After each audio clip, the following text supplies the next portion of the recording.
Hello guys, hello, this is for Aquarius. Aquarius, welcome dito sa aking channel, Kapalaran 888. Welcome. Alamin natin, Aquarius, kung anong message ang kailangan mong marinig. Okay, wow. Okay, congratulations. Congratulations doon sa mga Aquarius. Especially doon sa mga Aquarius na you are celebrating because of several blessings na dumating sa'yo. Ibig sabihin yan, may mga Aquarius na posibleng, ano bang tawag dito? This month of July, posibleng kayo ay magse-celebrate because of promotion, salary increase, higher position, you're traveling, you're relocating, parang ganon. Okay, so please comment down below if you resonated, guys. Okay? So yun, there's a celebration na mangyayari this month. It's because of financial breakthroughs. It's because of financial blessings.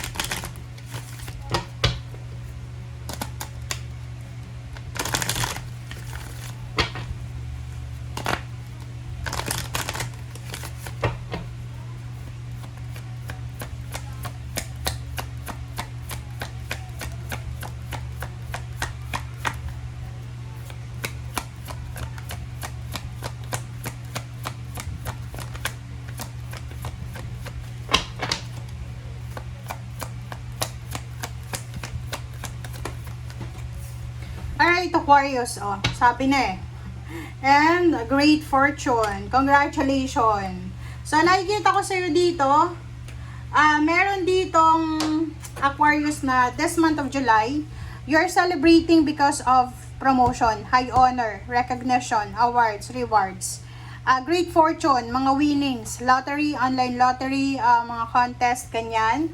Another is wedding. Maybe you're celebrating because of the wedding. Maybe this is the dream house, dream dream living room na pinaparenovate mo.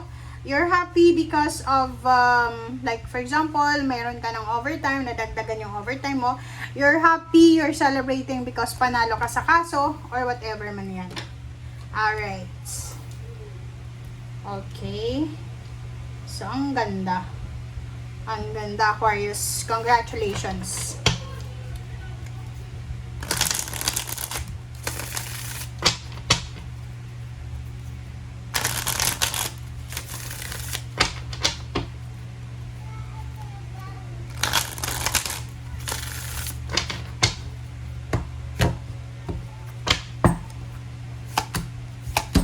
Okay, so 10 of Cups and 7 of Cups. So, yun.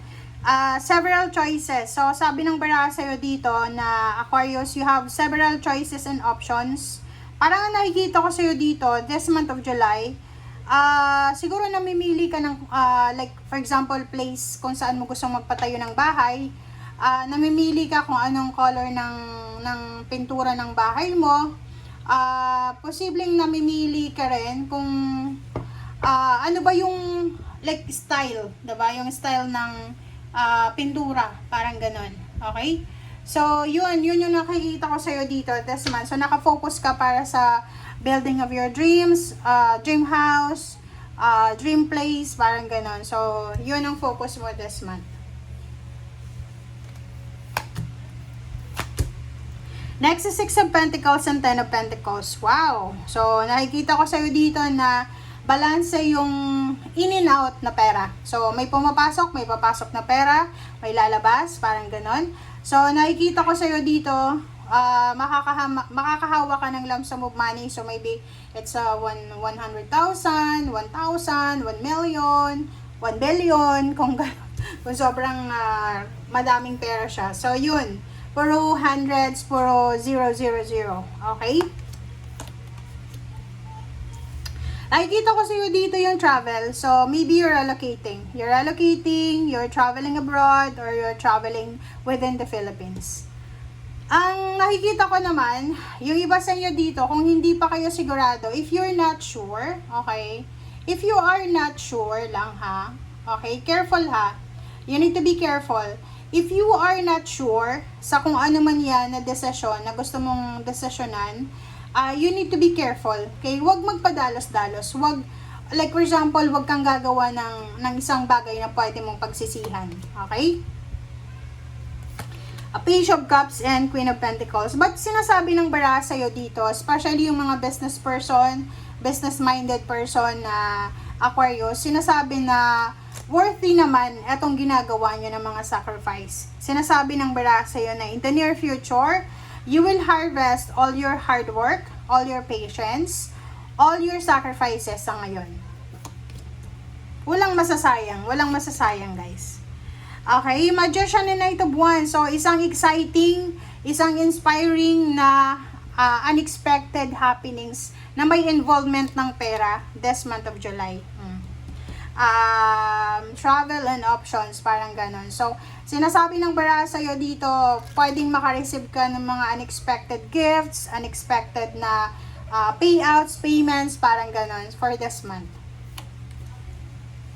Okay, next is Six of Cups and the Chariot and Nine of Cups. So, dito sa barahang to, Six of Cups, the Chariot and Nine of Cups, sinasabi ng bara sa'yo na wag ka nang masyadong mag-dwell sa past mo. Kung may mga past mistakes ka regarding sa pera, masyado ka bang magastos dati, hindi ka marunong mag-save ng pera, kalimutan mo na yon. Wag mo nang balik-balikan yung mga ginagawa mong hindi maganda sa past.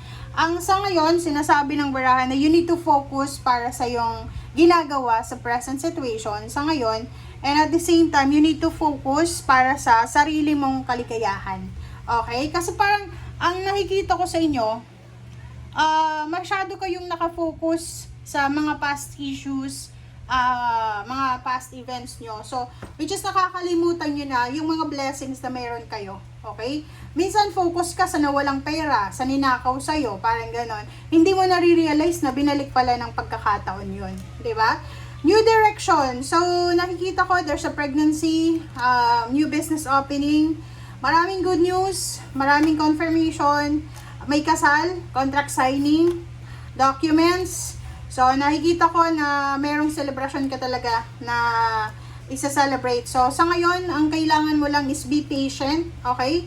Be patient, be strong, kasi yung financial mo ay unti-unting magiging balance, unti-unting magiging secured, unti-unting magiging maayos pagdating ng araw or sa tamang panahon. Kumbaga, sa perfect timing. Okay?